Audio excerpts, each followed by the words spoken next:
What is the heart of the city? The very pulse that makes it thrive and alive.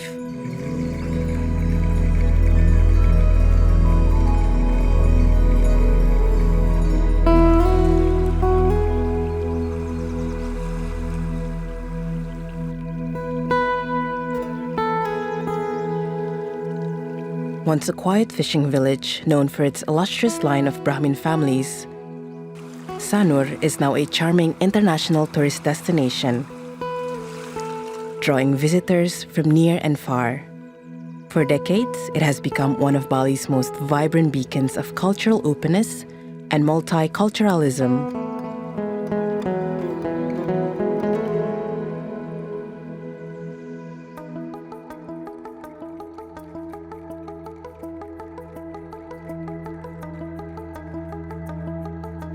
This cultural openness is not a new thing. The Blanjong Pillar, an inscription from the 10th century, shows that at that time the people of Sanur had been acquainted with different scripts and multiple languages.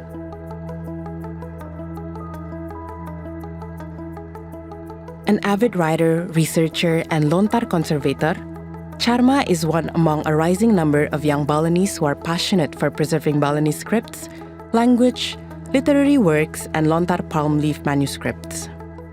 A volunteer with Wikimedia Foundation, Charma employs modern technology to make this traditional treasure available for the future generations of Balinese. Prasasti Blanjong adalah salah satu prasasti yang bisa kita katakan prasasti tertua. Itu di tahun 941 ketika masa pemerintahan Sri Kesari Warmadewa. Nah, yang menjadikan prasasti ini unik adalah karena di dalamnya terdapat 2 aksara dan 2 bahasa juga. Jadi di bagian sisi satunya itu ada bahasa Sanskerta yang ditulis dengan menggunakan aksara Bali kuno, dan yang satunya lagi aksara Pranegari itu ditulis menggunakan bahasa Bali kuno. Jadi itu sebagai sebuah bukti bahwa ketika zaman itu saja di tahun 941 Denpasar sudah memiliki sebuah multi atau cross culture ya, dari penggunaan 2 bahasa dan 2 aksara itu sebagai medium di dalam penulisan prasasti Blanjong seperti itu. Itu sebagai sebuah bukti yang sangat besar bahwa kita terbuka, jadi sebagai kota yang memang benar terbuka, dan Blanjong adalah salah satu bukti realnya gitu. Koleksi-koleksi di Griya ya, terutama di daerah Sanur, kemudian di sekitar Blanjong, ini menjadi salah satu koleksi yang sangat penting. Salah satu tokoh yang penting mungkin Ida Pedanda Madisidemen ya, yang ada di Sanur, dan beberapa koleksi-koleksi lain yang sangat tua begitu. Ajaran-ajaran tua mengenai geguritan, kekawin, nyanyian, kidung itu juga ada banyak.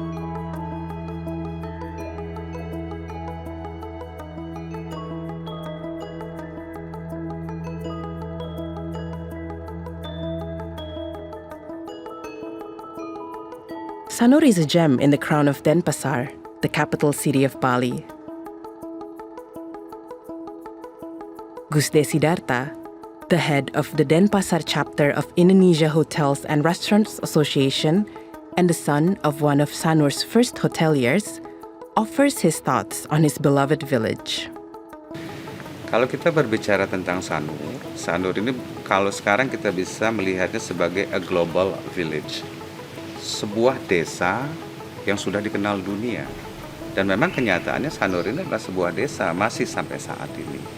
Apalagi kita flashback ke beberapa puluh tahun yang lalu, ini adalah desa pesisir di mana ada nelayannya dan juga pertanian. Ya. Tentunya dengan karakter ini memberikan warna khusus kepada Sanur. Di mana Sanur sendiri merupakan sivilisasi lama sebenarnya, bukan daerah baru yang dikembangkan. Sehingga di sini juga muncul tokoh-tokoh sosial yang kuat, geria-geria, jero, puri-puri, ataupun masyarakat-masyarakat lainnya yang sangat aware, sangat bangga lahir di mana tradisinya kuat dan masih terjaga saat ini.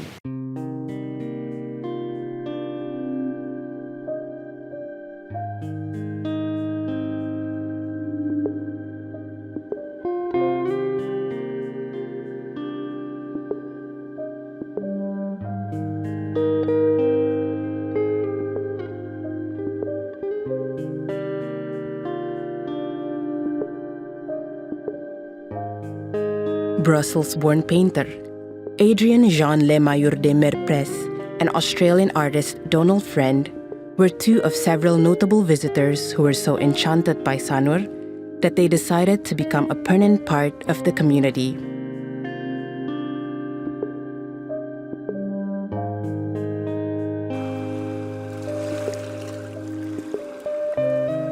Their presence is another example of the islands and its people's warm and embracing attitude towards other people and cultures.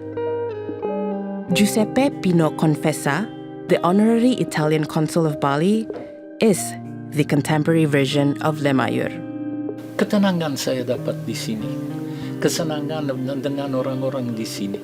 Dengan orang-orang di sini saya merasa nyaman. Jadi mau cari apa lebih dari kehidupan? Kenyamanan ada di tempat. Makanan tidak berkurang. Bukan masalah kemampuannya kami atau tidak. Tidak. Sebab alamnya juga baik sekali sama kita. Apapun kita perlu, kita dapat. A trained actor in the Italian traditional theater of Commedia dell'arte, Pino arrived in Bali 4 decades ago to learn Balinese mask dances. He has stayed ever since, marrying a Balinese woman and becoming a permanent fixture at the island's art scene. Saya secara lengkap saya bertemu apa yang saya mau. Jadi impiannya satu laki-laki, satu anak muda yang mau berkembang adalah dapat satu kegiatan yang cocok dengan jiwanya, dapat orang yang pendamping yang cocok dengan jiwanya, dapat lingkungan yang cocok dengan jiwanya di mana dia berada dan dia diterima. Itu saya bertemu semuanya di sini di Bali. Cultural openness and multiculturalism has been identified as two key strengths of the Balinese culture, and later on, its tourism industry. Pergaulan dengan orang-orang keturunan asing ya, akhirnya menjadi warga negara juga, itu bagus sekali. Kalau saya bergaul dengan siapa saja, dan yang paling banyak Cina, mereka itu kebanyakan dari kampung Cina. Kalau tidak dari Gajah Mada, dari Jalan Kartini, mereka bergaul bagus sekali. Jadi kalau hari raya, mereka kadang-kadang selalu hari raya mereka ngejot. Hari raya kita, mereka juga ngejot pakaian, misalnya kain itu. Itu bagus ya. Sehingga di Denpasar ini segala macam kampung ada. Kampung Jawa, yang kemudian bernama Wanasari, kampung Cina di sebelah selatannya, kampung Arab di selatan lagi, kampung Bugis di Kepaon, lalu kampung Tinggi juga ada. Kampung Tinggi itu Jalan Nakula.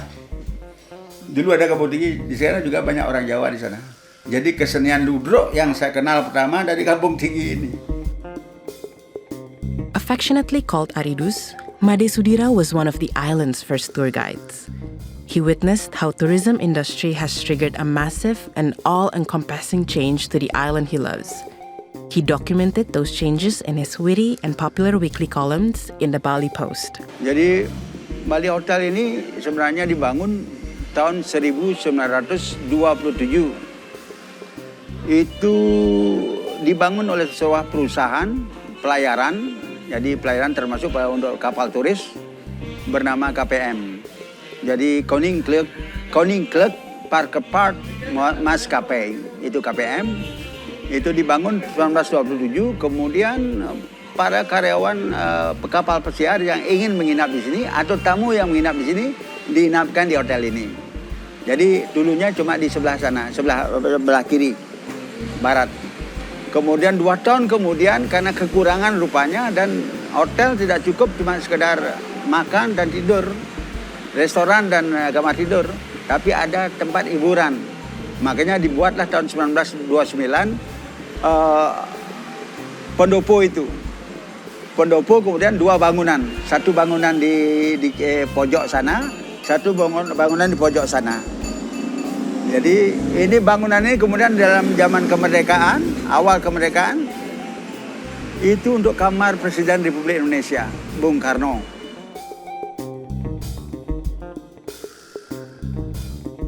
Denpasar has changed dramatically since those days in the 1960s, when Aridus brought the tourists fresh from the airport for a lunch in a now-defunct downtown restaurant. Today's Denpasar is a city that proudly protects its cultural heritage while passionately embrace modernity. It offers a multitude of attractions, from historical sites to bustling traditional markets, as well as mouth-watering street foods. Downtown Denpasar is also the home for a large population of Cina Bali, Chinese families that are treated by the Balinese communities as their own. They speak fluent Balinese, actively involved in traditional communities event, and a large number of them is practicing a fusion of Balinese Hinduism and Chinese spirituality. Relation between Bali and China dates back 1,400 years, and Chinese influences can be seen in many aspects of Balinese culture. Kalau setahu saya memang dari dulu begitu kan, kita sebagai secara umpama sembahyang purnama, kita pun di hari yang sama kita sembahyang, kadang-kadang beda satu hari. Dan saling menghargai lah dalam artian ya kan, karena dari kecil saya semua kenal sama nyawa-nyawa Bali, sama-sama warga Tionghoa itu semua saya kenal semua. Itu membuat sesuatu yang unik di Gajah Mada itu. Dan seperti saya bilang, memang di Bali ini memang kita hampir semua menyama lah dalam artian ya kan. Dan untuk saya pikir tiap purnama juga kita sembahyang sama dengan orang Bali ya kan, tiap tilam juga kita sembahyang, kadang-kadang beda satu hari. Itu membuat saya hati saya memang lahir di Bali, hidup di Bali, cari kerja di Bali, kenapa nggak kita ikutin aja. Dan malah teman Bali saya lebih banyak kan, kadang-kadang apalagi sekarang di toko semua nyamau-nyamau Bali sana ikut saya ngopi bareng, ya happy lah di sana lah ceritanya. A third-generation Cina Bali, Wirawan Wewe Cahyadi, studied and worked in the United States 15 years before returning to Denpasar to manage Bhinneka Jaya, a coffee shop and roastery established in 1935 by his grandfather. The roastery produces 30 types of export-grade coffee blends under the Butterfly Globe brand. The tiny yet warm Bhinneka Jaya Coffee House in downtown Denpasar has maintained its legendary status and cult following, even when new and hip coffee houses keep popping up in various parts of the city. Bhinneka itu sangat powerful, artinya Bhinneka itu berarti tidak memilih siapapun, Bhinneka kita bersatu lah. So ingat saya umur 85 pun kalau ada turis datang ke toko, selalu ayah saya nunjukkan ini loh yang pernah datang ke pabrik, itu sangat bangga. Pada waktu saya ngeliat ayah saya sangat malu, kadang-kadang ayah saya umur 85 ini masih tetap mempromosikan Bhinneka Jaya. Itu adalah apa yang diinginkan ayah saya ingin melanjutkan apa yang ayah saya lakukan gitu aja. Waktu itu 93 datang, saya disuruh cuma nyapu, nimang kopi sama nyoba kopi sama ayah saya. Istri saya kan boleh, nah ngapain sekolah anak luar negeri kok begini caranya ya? Dia kan nggak ngerti.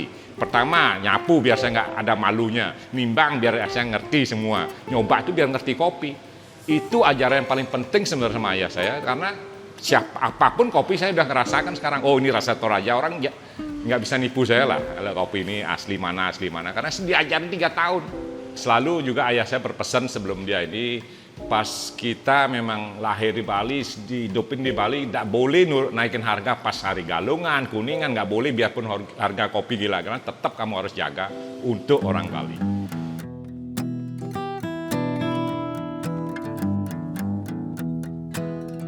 Another thing that is brewing hot in Denpasar is its creative industry scene. Young creators explore fresh themes, new mediums, and daring experimentations. One of them is Kadux, an award-winning motorcycle builder, sculptor, and respected creator of impressive ogoh-ogoh, the giant paper-mache effigies carried by Balinese youngsters during the annual street parade of Ngarupok.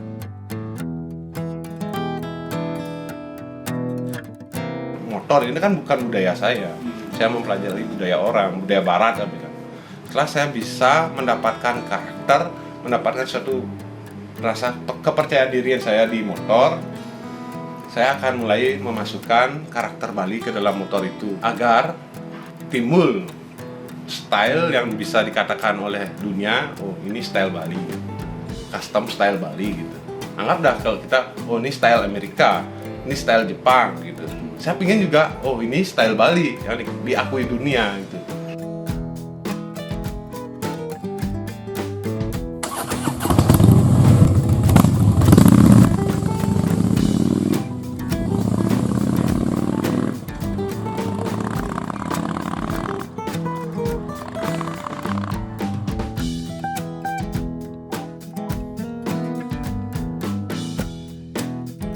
One of Kedux's newest creations is a statue at Tukat Badung Bridge. Carved in traditional Balinese style, the sandstone likeness of a mythical guardian is a testament to the city's spirit of staying true to its rich heritage. Sebenarnya budaya Bali itu yang saya pelajarin ya, itu ada karakter yang nggak bisa dirubah dan ada karakter yang memang harus dikembangkan. Itu dua hal yang memang nyata ada.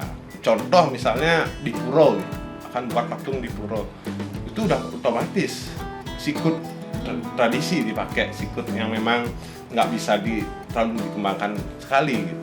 Misalnya di space anak muda gitu buat patung, ya patung modern se-ekstrim-ekstrimnya harus dibuat. Mungkin seperti itu ya pandangan saya nanti ke depannya di dunia patung gitu.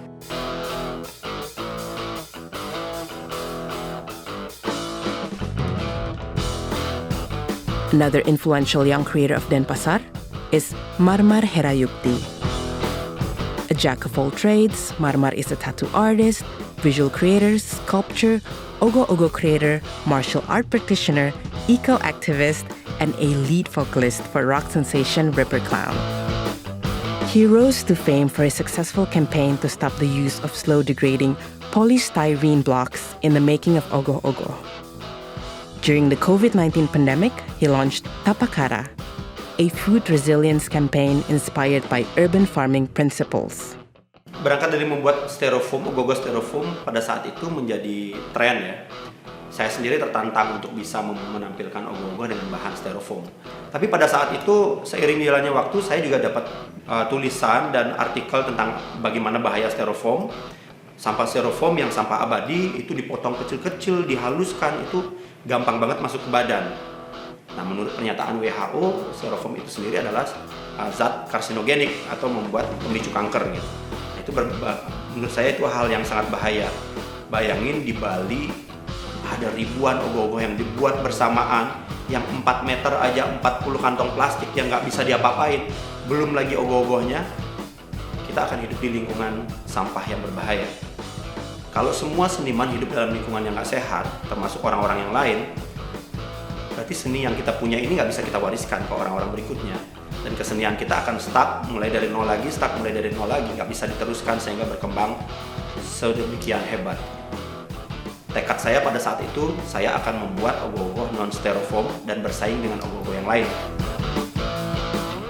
Marmar is a part of a growing number of young Balinese artists who are inspired by global contemporary issues, ranging from social justice and environmental awareness to minority and cultural rights.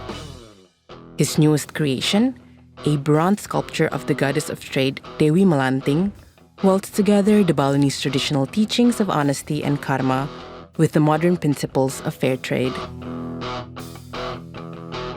Saya tidak punya masalah dengan ada di situasi seperti dalam situasi yang sangat modern atau multikultur dan berbaur di situ. Saya nggak ada masalah dengan itu, karena saya pikir sejak dulunya orang tua kita udah terbuka tentang hal itu. Tapi satu hal aja yang membuat saya selalu nyaman adalah saya punya percaya diri yang besar bahwa kaki saya menginjak di bumi saya sendiri, di bumi kita yang ada di Indonesia ini. Dan apa yang ada di hati saya itu menancapkannya seperti akar jauh ke dalam sana.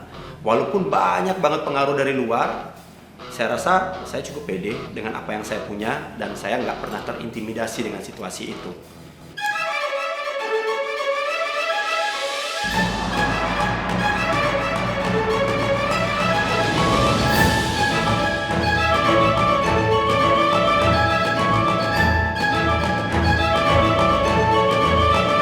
An accomplished traditional mask dancer who once worked at the banking sector, the mayor of Denpasar, Igusti Ngurah Jaya Negara, believes that tradition and modernity could work in harmony to create a better future for the city.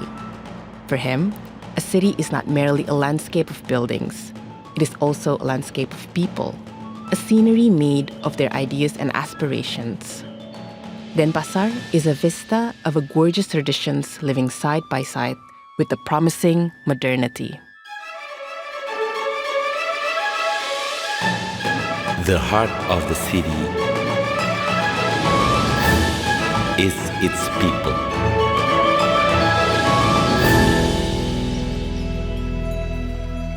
Visit Denpasar. Meet these inspiring people